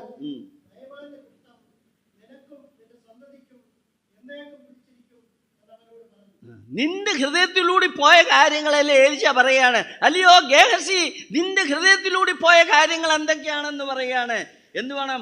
ദ്രവ്യം സമ്പാദിക്കണം, ഭവനം ഉണ്ടാക്കണം, മുന്തിരിത്തോട്ടം ഉണ്ടാക്കണം, ദാസിദാസന്മാരെ വേണം, തനിക്ക് ഈ ലോകത്തിലെ എല്ലാം വേണം, ദൈവത്തെ സേവിക്കുകയും വേണം. താൻ എങ്ങനെയാണ് ഇത് ഉണ്ടാക്കിയത്? ഗേഹസി എന്താ നല്ല റിപ്പോർട്ട് സത്യം പറഞ്ഞിട്ടാണോ ഉണ്ടാക്കിയത്, കള്ളം പറഞ്ഞിട്ടാണോ ഉണ്ടാക്കിയത്? കള്ളമാണ് പറഞ്ഞല്ലേ. താൻ കള്ള റിപ്പോർട്ട് കൊടുത്തിട്ടാണ് ഈ പൈസ എല്ലാം ഉണ്ടാക്കിയത്. ഇന്നും അങ്ങനത്തെ ദാസന്മാരുണ്ടല്ലോ, കള്ള റിപ്പോർട്ട് പറഞ്ഞിട്ട് പൈസ ഉണ്ടാക്കുന്നവർ. പണ്ട് മാത്രമല്ല ഇപ്പോഴുണ്ട്. അവരെ ഈ ഗേഹസി പറയാൻ നമുക്കറിയാം. അവരാരുടെ പറയുന്നത്? അവൻ രഥത്തിൻ്റെ പുറകെ ഓടി, നയമാൻ്റെ രഥത്തിൻ്റെ പുറകെ ഓടി. അവൻ പറഞ്ഞു, നിക്ക്, ഞങ്ങളുടെ വീട്ടിൽ വിരുന്നുകാർ എത്ര കള്ളം പറഞ്ഞു, അവിടെ ശ്രദ്ധിക്കാൻ നോക്കാം. കള്ള റിപ്പോർട്ടുകൾ കൊടുത്തിട്ട് തനിക്ക് ഇഷ്ടം പോലെ സമ്പാദിക്കുവാൻ ശ്രമിച്ചു. എന്നാൽ എലീശ പറഞ്ഞു, ആ നയമാൻ പോയ കുഷ്ഠം ആർക്ക് കിട്ടും? നിനക്ക്. പൈസ കിട്ടി, അതിൻ്റെ കൂടെ എന്തും കൂടെ കിട്ടി? കുഷ്ഠം കൂടെ കിട്ടി. ഈ ലോകത്തിലുള്ള കാര്യങ്ങളിൽ നാം ഇടപെടുവാൻ പാടില്ല. എന്നാൽ പുതിയ നിയമത്തിൽ വേറൊരു സുവിശേഷകനുണ്ട്. അവനും രഥത്തിൻ്റെ പുറകെ ഓടി. രണ്ടുപേരും രഥത്തിൻ്റെ പുറകെ ഓടിയവരാ. പുതിയ നിയമത്തിൽ ഒരാൾ രഥത്തിൻ്റെ പുറകെ ഓടി. നമുക്കറിയാം ആരാണെന്നല്ലേ. അവൻ ഓടിയത് എന്തിനാ? അവൻ ഓടിയത് ഫൈനാൻസ് മിനിസ്റ്ററുടെ പുറകെ ഓടിയത്. അതാണ് നമ്മൾ കണ്ടാത്തോണ്ട്. എടാ, ഇത് ഫൈനാൻസ് മിനിസ്റ്ററുടെ പുറകെ പോകുന്നത് എന്തിനു വേണ്ടിയാ? പൈസയ്ക്ക് വേണ്ടിയാണെന്ന് എല്ലാവരും കരുതി കാണും അല്ലേ. പക്ഷെ പോയി ഓടി ഓടി ചെന്നു. അവിടെ ചെന്നിട്ട് എന്താ പറഞ്ഞു? സുവിശേഷം പറഞ്ഞു. സുവിശേഷം പറഞ്ഞപ്പോൾ ആ മിനിസ്റ്റർ പറഞ്ഞു, ഫൈനാൻസ് മിനിസ്റ്റർ പറഞ്ഞു, അങ്ങനെയാണെങ്കിൽ എനിക്കൊന്ന് സ്നാനപ്പെടണം. ശരി, രഥം നിർത്തി സ്നാനപ്പെട്ടു. സ്നാനപ്പെട്ടിട്ട് നിന്നു. അവിടെ കൈമുടക്ക് പോലും കൊടുക്കാൻ, അതായത് ഷെയ്ക്കാൻഡ് കൊടുക്കാൻ പോലും നിന്നില്ല. താൻ അവിടെ പോയത് ഫൈനാൻസ് മിനിസ്റ്ററുടെ പൈസ വാങ്ങുവാനല്ല പോയത്. തനിക്ക് ആത്മാക്കളെ കുറിച്ചുള്ള ഭാരം ആ ഫിലിപ്പോസിനുണ്ടായിരുന്നു. അതിൻ്റെ ഫലമായിട്ടാണ് പോയത്. നാം വിശ്വാസികളായ നാം ഈ കാര്യം ശ്രദ്ധിക്കേണ്ട ആവശ്യമാണ്. ഈ ലോകത്തിൽ എന്തെങ്കിലുമൊക്കെ സമ്പാദിച്ചു കൂട്ടുക എന്നുള്ളതല്ല. ഉണ്മാനും ഉടുക്കാനും ഉണ്ടെങ്കിൽ മതിയെന്ന് വെപ്പീൻ. വളരെ ശ്രദ്ധേയമായ കാര്യമാണ്. ഉണ്മാനും ഉടുക്കാനും ഉണ്ടെങ്കിൽ മതി. നമുക്ക് ആവശ്യമുള്ളത്, കർത്താവേ എൻ്റെ ജീവിതത്തിൽ ആവശ്യമുള്ളതുകൊണ്ട് അത് മതി. എന്നാൽ എൻ്റെ ജീവിതത്തിൻ്റെ ലക്ഷ്യം അതല്ല. ഈ ഭൂമിയിൽ എന്തെങ്കിലും സൗധമുണ്ടാക്കുവാനല്ല. എൻ്റെ ജീവിതത്തിൻ്റെ ലക്ഷ്യം നശിച്ചു പോകുന്ന ആത്മാക്കൾക്ക് വേണ്ടി ദാഹിക്കുകയും അവർക്ക് വേണ്ടി കർത്താവിന് വേണ്ടി നേടുകയും ചെയ്യുവാണ്. അതുകൊണ്ട് ഒരു നല്ല ഭടന്റെ കാര്യം പറയുകയാണ്. അവൻ കഷ്ടം സഹിക്കണം എന്ന് മാത്രമല്ല, അവൻ ജീവന കാര്യങ്ങളിൽ ഇടപെടരുത്. Entangle not with the affairs of this world. Demas Paulose എന്ന് പറയുന്നത് നല്ല സഹോദരനായിരുന്നു, കൂടെ ഒരുപാട് വേല ചെയ്തതാണ്. ഒടുവിൽ എന്ത് ചെയ്തു? അവൻ ലോകത്തെ സ്നേഹിച്ചു പോയി. അവൻ തെസ്സലോനിക്കയിലേക്ക് പോയി. തെസ്സലോനിക്കയിൽ അന്നത്തെ കാലത്ത് ഒരുപാട് വെള്ളിഖനികൾ ഉണ്ടായിരുന്നു എന്നാണ്. വെള്ളി തേടിപ്പോയി. ഇന്നത്തെ കാലത്ത് പെട്രോളിൻ്റെ പോകുന്ന പോലെ അന്ന് വെള്ളി തേടിപ്പോയ, വെള്ളിഖനികൾ തേടി ദേമാസ് തെസ്സലോനിക്കയിലേക്ക് പോയി. സുവിശേഷ വേല വിട്ട് താൻ പോയി. അപ്പോൾ നാം ഒരിക്കലും ആ വിധത്തിലാകുവാൻ പാടില്ല. നാം ഇന്ന് പലരും, നമ്മുടെ തലമുറകളെല്ലാം ഈ ലോകത്തിൻ്റെ പിന്നെ പോയിരിക്കുകയാണ്. ബൈബിൾ ക്ലാസ്സിന് സമയത്തില്ല, പ്രാർത്ഥനയ്ക്ക് വരാൻ സമയമില്ല. കഷ്ടിച്ച് വന്നാൽ എവിടെ വരും? ആരാധനയ്ക്ക് വരും. അപ്പം മുറിച്ചു കഴിഞ്ഞാൽ ഉടനെ സ്ഥലം വിടും. അപ്പം മുറിക്കാനായിട്ട് കാത്തിരിക്കുകയാണ്. അത് കഴിഞ്ഞാൽ ഉടനെ സ്ഥലം. ഞാൻ പലപ്പോഴും പറയാറുണ്ട്, അപ്പം മുറിച്ചുകൊണ്ടിരുന്ന് കഴിയുമ്പോൾ യോഗത്തിൻ്റെ മധ്യയിൽ നിന്ന് ഇറങ്ങിപ്പോയ ഒരേ ഒരു വ്യക്തിയേ ഉള്ളൂ ബൈബിളിലാരാ? യൂദാസ്. അല്ല, വേറെ ആരും പോയിട്ടില്ല. യൂദാസ് മാത്രമാണ് യോഗത്തിൻ്റെ മധ്യ ഇറങ്ങിപ്പോയ വ്യക്തി. പലരും ഇത് ആദ്യത്തെ യോഗം കഴിഞ്ഞാൽ ഉടനെ പകുതി പേര് ഇറങ്ങിപ്പോവും. സമയമില്ല. ഈ ലോകത്തിൻ്റെ പിന്നെ പോവുകയാണ്. എന്താണ് നിങ്ങൾ അധ്വാനിക്കുന്നത്? എന്താണ് നിങ്ങൾ ചെയ്യുന്നത്? തലമുറകളെ കുറിച്ച് ചിന്ത നമുക്ക് ആവശ്യമാണ്. ക്രിസ്തുവേശുള്ള ദൈവകൃപയിൽ നാം ശക്തിപ്പെടുമെങ്കിൽ നമുക്ക് എല്ലാത്തിനും സമയം കണ്ടെത്തുവാൻ ഇടയായിത്തീരും. നമുക്ക് ബൈബിൾ ക്ലാസ്സിന് പോകുവാനും എല്ലാത്തിനും സമയം കണ്ടെത്തും. ഈ ലോകത്തിൽ നമ്മെ ഏൽപ്പിച്ചിരിക്കുന്ന ദൈവത്തിൻ്റെ കർത്താവിൻ്റെ സുവിശേഷം അറിയിക്കുവാനാണ് നമ്മുടെ ചുമതല. നാം അതാണ് ചെയ്യുന്നത്. കമ്പ്യൂട്ടറിൻ്റെ ആപ്പിൾ കമ്പ്യൂട്ടർ നിങ്ങൾ കേട്ടിട്ടുണ്ടോ? ആപ്പിൾ കമ്പ്യൂട്ടറിൻ്റെ ജോബ് സ്റ്റീവ് എന്ന് പറയുന്ന വളരെ ബുദ്ധിമാനായ, വളരെ ഇൻ്റലക്ച്വൽ ആയിട്ടുള്ള ഒരു വ്യക്തിയാണ്. താനാണ് ആപ്പിൾ കമ്പ്യൂട്ടറിൻ്റെ എല്ലാ കാര്യങ്ങളും ചെയ്തത്. ചെറുപ്പത്തിൽ തന്നെ താൻ മരിച്ചുപോയി, നമുക്കറിയാം. താൻ ആപ്പിൾ കമ്പ്യൂട്ടർ സ്ഥാപിച്ചപ്പോൾ തനിക്ക് ആപ്പിൾ കമ്പ്യൂട്ടറിൻ്റെ മാർക്കറ്റിങ്ങിന് വേണ്ടി ഒരാളിനെ വേണം. അപ്പം താൻ ഇങ്ങനെ അന്വേഷിക്കണം, ആരാണ് ഇത് മാർക്കറ്റ് ചെയ്യാൻ. കാര്യം നല്ല മാർക്കറ്റിംഗ് മാനേജർ ഉണ്ടെങ്കിൽ കച്ചവടം നടക്കത്തുള്ളൂ. താൻ ഇങ്ങനെ ചിന്തിച്ചുകൊണ്ടിരിക്കുമ്പോഴോ ഈ പെപ്സിക്കോളയുടെ ഒരു മാർക്കറ്റിംഗ് മാനേജർ ഉണ്ടായിരുന്നു. പെപ്സിക്കോള, നമുക്കറിയാമല്ലോ പെപ്സിക്കോള. ആ വ്യക്തിയുടെ പേര് ജോൺ സ്കെല്ലി എന്ന് പറയുന്ന വ്യക്തിയാണ്. അപ്പോൾ തനിക്ക് മനസ്സിലായി, ജോൺ സ്കെല്ലി പെപ്സിക്കോളയുടെ മാർക്കറ്റിംഗ് മാനേജർ ആയതിനു ശേഷം പെപ്സിക്കോളയുടെ പ്രോഫിറ്റ് വളരെയേറെ ഉയർന്നു. അപ്പോൾ ജോബ് സ്റ്റീവ് ജോൺ സ്കെല്ലിക്ക് എഴുതി, അല്ലയോ ജോൺ സ്കെല്ലി, നിങ്ങൾ എൻ്റെ കമ്പനിയിൽ ചേര്. നിങ്ങൾ ചേർന്നാൽ നിങ്ങൾ ഉദ്ദേശിക്കുന്നതിന് അവിടെ കിട്ടുന്നതിനേക്കാൾ കൂടുതൽ ശമ്പളം ഞാൻ തരാം. നിങ്ങൾ എൻ്റെ കമ്പനിയിൽ ചേർന്ന് ആപ്പിൾ കമ്പ്യൂട്ടർ വിൽക്കണം. ജോൺ സ്കെല്ലിക്ക് ഒരുപാട് എഴുത്തെഴുതി. ജോബ് സ്റ്റീവ് എഴുതിയിട്ടൊന്നും ജോബ് സ്കെല്ലി പറഞ്ഞു ഞാൻ വരുന്നില്ലെന്ന് പറഞ്ഞു. എനിക്കെന്താ പെപ്സിക്കോള വിറ്റാൽ മതി, പെപ്സിക്കോളയുടെ ചീഫ് എക്സിക്യൂട്ടീവായിട്ട് ഞാൻ നിന്നോളാമെന്ന് പറഞ്ഞു. ഒടുവിൽ ജോബ് സ്റ്റീവ് ഒരു എഴുത്തെഴുതി ഇതാണ്, അല്ലയോ ജോൺ സ്കെല്ലി, നിങ്ങൾ എന്താണ് നിങ്ങളുടെ ജീവിതത്തിൽ ഉദ്ദേശിച്ചിരിക്കുന്നത്? പഞ്ചസാര വെള്ളം കൊടുത്ത് വിറ്റിട്ട് പൈസ ഉണ്ടാക്കിയാണോ നിങ്ങളുടെ ഉദ്ദേശം? പെപ്സിക്കോള എന്ന് പറഞ്ഞാൽ പഞ്ചസാര വെള്ളം അല്ലേ, ഷുഗർഡ് വാട്ടർ. പഞ്ചസാര വെള്ളം കൊടുത്തിട്ടാണോ നിങ്ങൾ വ്യാപാരം ചെയ്യുന്നത്? എൻ്റെ അടുത്ത് വരുവീൻ, എൻ്റെ കമ്പനിയിൽ ജോയിൻ ചെയ്താൽ നിങ്ങൾക്ക് ലോകത്തെ മുഴുവനും കീഴ്മേൽ മറിക്കുവാൻ കഴിയുന്ന പ്രസ്ഥാനമാണ് ആപ്പിൾ കമ്പ്യൂട്ടർ എന്ന് പറഞ്ഞു. ആ എഴുത്ത് വായിച്ച് ജോൺ സ്കെല്ലി തൻ്റെ ജോലി റിസൈൻ ചെയ്ത് ആപ്പിൾ കമ്പ്യൂട്ടറിൽ ചേർന്നു.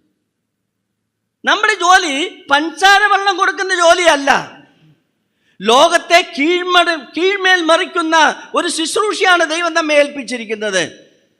അതുകൊണ്ട് നാം വളരെ ശ്രദ്ധയോടുകൂടി ചെയ്യേണ്ട ഒരു ശുശ്രൂഷയാണ്. കർത്താവേ, നിനക്ക് വേണ്ടി, നിന്റെ നാമത്തിന് വേണ്ടി ഞാൻ ശുശ്രൂഷിക്കുവാൻ നാം ഓരോരുത്തരും ബാധ്യസ്ഥരാണ്. ദൈവം നമ്മെ ആക്കിയിരിക്കുന്ന അതിനു വേണ്ടിയാണ്. അതുകൊണ്ട് ഒരു പടയാളിയുടെ ഉത്തരവാദിത്തങ്ങളെക്കുറിച്ചാണ് നമുക്കിവിടെ കാണുവാൻ കഴിയുന്നത്. he should endure hardness and he should not be entangled with the affairs of the world. ഈ ലോക കാര്യങ്ങളിൽ, ഉപജീവന കാര്യങ്ങളിൽ ഇടപെടരുത് എന്ന് മാത്രമല്ല, മൂന്നാമത് നാം കാണുന്നത് അവൻ പ്രസാദിക്കണം. he should please. അവൻ അവിടെ പറയുന്നത്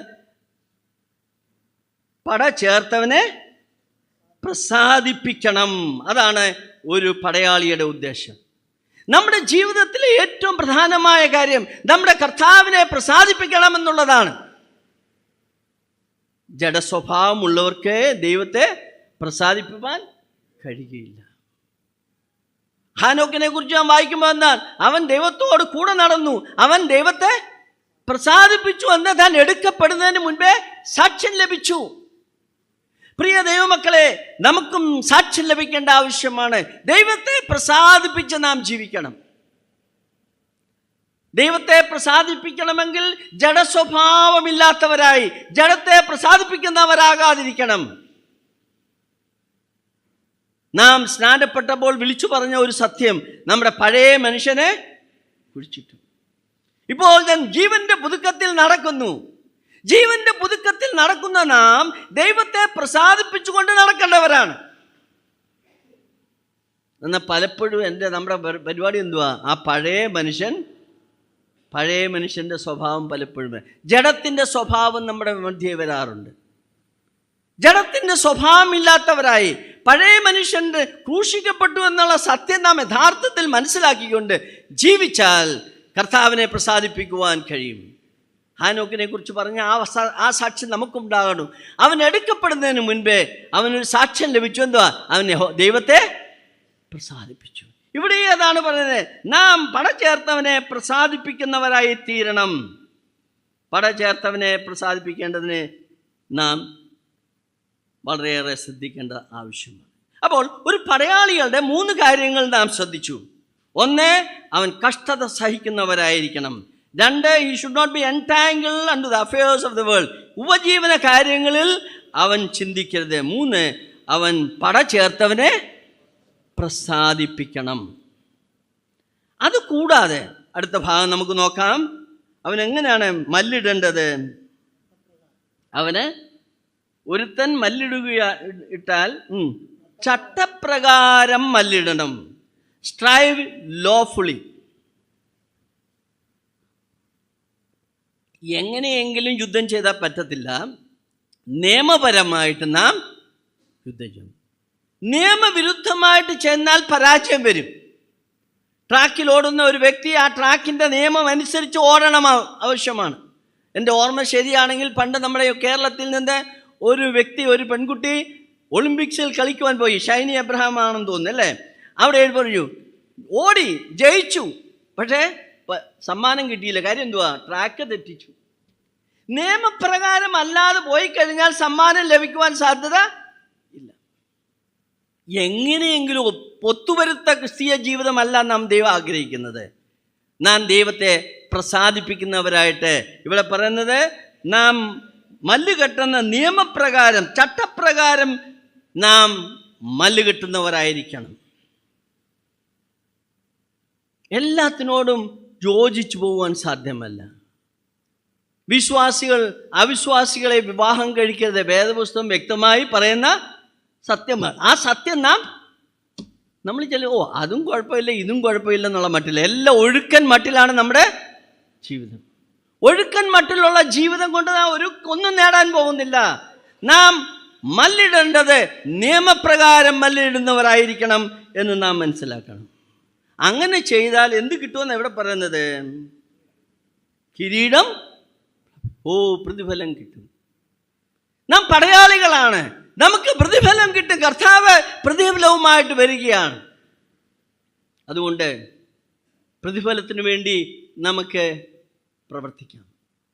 ക്രിസ്തുവിൻ്റെ നല്ല ഭടനായിട്ട് നമുക്ക് കർത്താവിൻ്റെ സേവയിൽ ഉൾപ്പെടാം. അങ്ങനെ സേവിക്കണമെങ്കിൽ നമുക്ക് ഏറ്റവും ആവശ്യമായിരിക്കുന്നത് ദൈവകൃപയാണ്. ക്രിസ്തുയേശുവിലുള്ള ദൈവകൃപയിൽ നാം ശക്തിപ്പെടുമെങ്കിൽ മാത്രമേ കർത്താവിൻ്റെ വരവെങ്കിൽ നമുക്ക് പ്രതിഫലങ്ങൾ ലഭിക്കുകയുള്ളൂ. നമുക്കറിയാം പല പ്രതിഫലങ്ങളുണ്ട്, നമ്മളെല്ലാം പഠിച്ചിട്ടുള്ളവരാണ്. എത്ര പ്രതിഫലമാണ്? കിരീടങ്ങളാണ് പറഞ്ഞിട്ടുള്ളത്. 5 കിരീടങ്ങൾ, 5 വിവിധമായ കിരീടങ്ങൾ നമുക്ക് ലഭിക്കും. ഒരു പടയാളികൾക്ക് സമ്മാനമായി ലഭിക്കുവാൻ പോകുന്ന കിരീടങ്ങളാണ്. ഞാൻ പലപ്പോഴും ഇതിൽ ഏതാ എനിക്ക് കിട്ടാൻ പോകുന്നതെന്ന് വിചാരിക്കാറുണ്ട്. നിങ്ങളൊന്ന് ചിന്തിച്ചിട്ടുണ്ടോ ഏതാ കിട്ടാൻ പോകുന്നത്? നീതിയുടെ കിരീടം. ഞാൻ വിചാരിച്ചു നീതിയുടെ കിരീടം കിട്ടും. അത് പക്ഷേ സൂക്ഷ്മമായിട്ട് പഠിച്ചപ്പോഴാണ് മനസ്സിലായി അതും കിട്ടാനുള്ള സാധ്യത കുറവാണ്. അത് ആർക്കാ എഴുതി വെച്ചിരിക്കുന്നത്? നീതിയുടെ കിരീടം 2 തിമോത്തിയോസ് 4-ാം അധ്യായത്തിൽ പറയുന്നുണ്ടല്ലേ? അവിടെ ആർക്ക് വേണ്ടി അത് വെച്ചിരിക്കുന്നത്? എന്നാൽ ഞാൻ നല്ല പോർ പൊരുതു, വിശ്വാസം കാത്തു പൊരുതു, നീതിയുടെ കിരീടം എനിക്കായി വെച്ചിരിക്കുന്നു. നീതിയുള്ള ന്യായാധിപതിയായ കർത്താവ് ആ ദിവസത്തിൽ എനിക്ക് നൽകും. എനിക്ക് മാത്രമല്ല, അവൻ്റെ പ്രത്യക്ഷതയിൽ പ്രിയം വെച്ച ഏവർക്കും കൂടെ. എനിക്ക് മാത്രമല്ല, എല്ലാവർക്കും നന്നോ? അവൻ്റെ പ്രത്യക്ഷതയിൽ പ്രിയം വെച്ചവർക്ക് മാത്രം ലഭിക്കുന്ന ഒരു കിരീടം. ഞാൻ ആദ്യമൊക്കെ വായിച്ചപ്പോഴേ കർത്താവെ മറ്റൊന്നും കിട്ടിയില്ലല്ലോ, അറ്റ്ലീസ്റ്റ് ഇതെങ്കിലും എനിക്ക് കിട്ടുമെന്ന് ഞാൻ വിചാരിച്ചു. സൂക്ഷിച്ച് പഠിച്ചപ്പോഴാണ് മനസ്സിലായത് അവൻ്റെ വരവെങ്കിൽ പ്രിയം വെച്ചവരെ, those who love his appearance, അവൻ്റെ വരവിനെ കുറിച്ച് ആഗ്രഹിക്കുന്നവർ, അവൻ്റെ വരവിന് വേണ്ടി പ്രിയം വെച്ചവർക്ക് മാത്രമേ അത് കിട്ടുകയുള്ളൂ. അവനെ സ്നേഹിക്കാത്തവരല്ല, നമ്മളെല്ലാം കർത്താവിനെ സ്നേഹിക്കുന്നവരാണ്. കർത്താവിൻ്റെ വരവിന് വേണ്ടി നാം ആഗ്രഹിക്കുന്നുണ്ട്. എന്നാൽ അവൻ്റെ വരവിന് വേണ്ടി നാം പ്രിയം വെച്ചവരായിരിക്കേണ്ട ആവശ്യമാണ്. ഞാൻ ഒരു ഉദാഹരണം, എനിക്ക് സമയം പോയി, എനിക്ക് ഒരു ഉദാഹരണം പറയട്ടെ. ഞാനൊരു കുട്ടിക്കാലത്ത് ഞാൻ കളിക്കാൻ പോകുമ്പോൾ കളിച്ചു കഴിയുമ്പോൾ എൻ്റെ ദേഹത്തെല്ലാം പൊടിയും അല്ല. അപ്പോൾ എൻ്റെ പപ്പ ഓഫീസിൽ നിന്ന് വരും. ഞാൻ ഓഫീസിൽ നിന്ന് വന്ന് ഈ ഉടുപ്പ് കണ്ടു കഴിഞ്ഞാൽ തീർച്ചയായിട്ടും എനിക്ക് തല്ല് കിട്ടും. അപ്പോൾ ഞാൻ വളരെ ശ്രദ്ധിക്കും. പപ്പ വരുന്ന സമയം ഓർത്ത് പെട്ടെന്ന് ഞാൻ വീട്ടിലേക്ക് ഓടിപ്പോയി എൻ്റെ ഉടുപ്പൊക്കെ മാറി ഞാൻ കുളിച്ച് നിൽക്കും. അഥവാ ആ ഉടുപ്പിൽ, ആ മലിനമായ ഉടുപ്പിൽ എന്നെ കണ്ടാൽ അടിക്കും. അതെനിക്കറിയാം. അപ്പോൾ ഞാൻ കളിച്ചുകൊണ്ടിരിക്കുമ്പോൾ എൻ്റെ പ്രാർത്ഥന, my daddy should not appear now. എൻ്റെ പപ്പ ഇപ്പം പ്രത്യക്ഷപ്പെടരുത്. അതാണ് എൻ്റെ പ്രാർത്ഥന. എന്നാൽ ഞാൻ വീട്ടിൽ പോയി ഉടുപ്പെല്ലാം മാറിക്കഴിയുമ്പോൾ എൻ്റെ ഡാഡി ഷുഡ് അപ്പിയർ നൗ, ഇപ്പോൾ പ്രത്യക്ഷപ്പെടണം. കാര്യം ഞാൻ ഉടുപ്പെല്ലാം മാറി. നിങ്ങൾക്ക് വ്യത്യാസം മനസ്സിലാക്കുന്നുണ്ടോ? അവൻ്റെ വരവിലുള്ള ആ പ്രത്യക്ഷതയുടെ ആഗ്രഹം നമുക്കുണ്ടാകണം. കർത്താവിനെ സ്നേഹിക്കുന്നില്ലെന്നല്ല, എന്നാൽ അവൻ്റെ പ്രത്യക്ഷതയെക്കുറിച്ചുള്ള ആഗ്രഹം ഉണ്ടെങ്കിൽ മാത്രമേ ഈ കിരീടം ലഭിക്കുകയുള്ളൂ. അതുകൊണ്ട് നാം കിരീടം പ്രാപിക്കുന്നവരായിട്ട്, നല്ല പടയാളികളായിട്ട് നാം ജീവിക്കേണ്ടത് ആവശ്യമാണ്. ഞാൻ അവസാനിപ്പിക്കട്ടെ. നമുക്കറിയാം ഇന്ത്യൻ ആർമിയിൽ സേവനം ചെയ്യുന്ന പടയാളികൾക്ക് സമ്മാനം കൊടുക്കാറുണ്ട്. ഞാൻ പലപ്പോഴും ശ്രദ്ധിക്കാറുണ്ട്. വളരെ പരമവീരചക്രം അല്ലേ? പരമവീരചക്രം, അശോക ചക്രം, അതൊക്കെ വാങ്ങുവാനായിട്ട് വരും. നാം എന്ത് വാങ്ങുവാനാണ് ദൈവത്തിൻ്റെ സന്നിധാനത്തിലേക്ക് പോകുന്നത്? നാം പടയാളികളാണ്. ക്രിസ്തുവിൻ്റെ നല്ല ഭടന്മാരായിരിക്കേണ്ട ആവശ്യമാണ്. നല്ല ഭടന്മാരായിരിക്കുവാൻ നമുക്കുണ്ടാകേണ്ട യോഗ്യതകളാണ് ഈ ഭാഗത്ത് പറയുന്നത്. എന്തായിരിക്കണം? നാം ക്രിസ്തുയേശുവിൻ്റെ കൃപയിൽ ശക്തിപ്പെടണം. ക്രിസ്തുയേശുവിൻ്റെ കൃപയിൽ ശക്തിപ്പെടുകയാണെങ്കിൽ ഒന്നാമത് നാം നമ്മെ ഏൽപ്പിച്ച സത്യങ്ങൾ വരുന്ന തലമുറയ്ക്ക് നാം പകർന്നു കൊടുക്കും. നാം ക്രിസ്തുയേശുവിൻ്റെ കൃപയിൽ ശക്തിപ്പെടുകയാണെങ്കിൽ കഷ്ടത സഹിക്കുവാൻ, ക്രിസ്തുവിന് വേണ്ടി കഷ്ടത സഹിക്കുവാൻ നാം സന്നദ്ധരായി തീരും. നാം എന്ന് മാത്രമല്ല, നാം ഉപജീവന കാര്യങ്ങളിൽ, ഈ ലോകത്തിലെ ഉപജീവന കാര്യങ്ങളിൽ നാം ഇടപെടുകയില്ല. കർത്താവിനെ നാം പ്രസാദിപ്പിക്കുന്നവരായിരിക്കും. അതുകൂടാതെ നാം നിയമപരമായിട്ട് മല്ലിടുന്നവരായിരിക്കും. ദൈവവചനത്തിന് അടിസ്ഥാനമായ ഒരു ജീവിതം നമുക്കുണ്ടാകേണ്ടത് ആവശ്യമാണ്. അങ്ങനെ ചെയ്താൽ എന്താണ് ഒടുവിൽ ഉണ്ടാകുന്നത്? നമുക്ക് ദൈവം പ്രതിഫലം നൽകും. നമ്മുടെ കർത്താവ് പ്രതിഫലം നൽകുവാനായിട്ട് വരികയാണ്. അതുകൊണ്ട് അവൻ്റെ വയൽ പ്രദേശത്തെ വിശ്വസ്തരായിട്ട് നമുക്ക് സേവിക്കാം. ദൈവമകനെ ക്രിസ്തുയേശുവിലുള്ള ദൈവകൃപയിൽ ശക്തിപ്പെടാം. അങ്ങനെ ശക്തിപ്പെട്ടുകൊണ്ട് കർത്താവിൻ്റെ നല്ല ഭടന്മാരായിട്ട് വരുന്ന ദിവസങ്ങളിൽ നമുക്ക് ജീവിക്കാം. കർത്താവ് അനുവദിച്ചാൽ തുറന്നുള്ള ദിവസങ്ങളിൽ ഇതേ വിഷയത്തോട് ബന്ധത്തിലാണ് തുടരുന്നത്. അവൻ്റെ കൃപയിൽ എങ്ങനെ നാം ശക്തിപ്പെടണം? അവൻ്റെ ദൈവകൃപയുടെ, ഞാൻ പറഞ്ഞ പോലെ, ആരംഭത്തിൽ പറഞ്ഞ പോലെ, ദൈവകൃപയുടെ ആഴങ്ങളിലേക്ക് കടന്നു ചെന്ന് അതിൽ നിന്നും നാം ശക്തി പ്രാപിച്ചുകൊണ്ട് ഈ ക്യാമ്പിൽ നിന്ന് നമുക്ക് പോകാം. ദൈവകൃപയിൽ നമുക്ക് ആശ്രയിക്കാം. ദൈവകൃപ നമ്മെ ശക്തിപ്പെടുത്തട്ടെ. അങ്ങനെയെങ്കിൽ നമ്മുടെ ക്രിസ്തീയ ജീവിതം വിജയപ്രദമായി തീരുവാൻ ഇടയായിത്തീരും. ഈ ആലോചന മുഖാന്തരം പരിശുദ്ധാത്മാവ് നമ്മെ അതിനായിട്ട് സഹായിക്കുമാറാകട്ടെ. കർത്താവിൻ്റെ ദാസനോടുള്ള നന്ദി അറിയിക്കുന്നു. തന്നിലൂടെ ലഭിച്ച ദൈവം നമ്മളോട് സംസാരിച്ച ദൈവിക ആലോചനകൾ നമ്മുടെ ഹൃദയത്തിൽ സംഗ്രഹിച്ച് പ്രായോഗിക ക്രിസ്തീയ ജീവിതത്തിൽ പ്രാവർത്തികമാക്കി നമ്മുടെ ക്രിസ്തീയ ജീവിതം നയിക്കാം.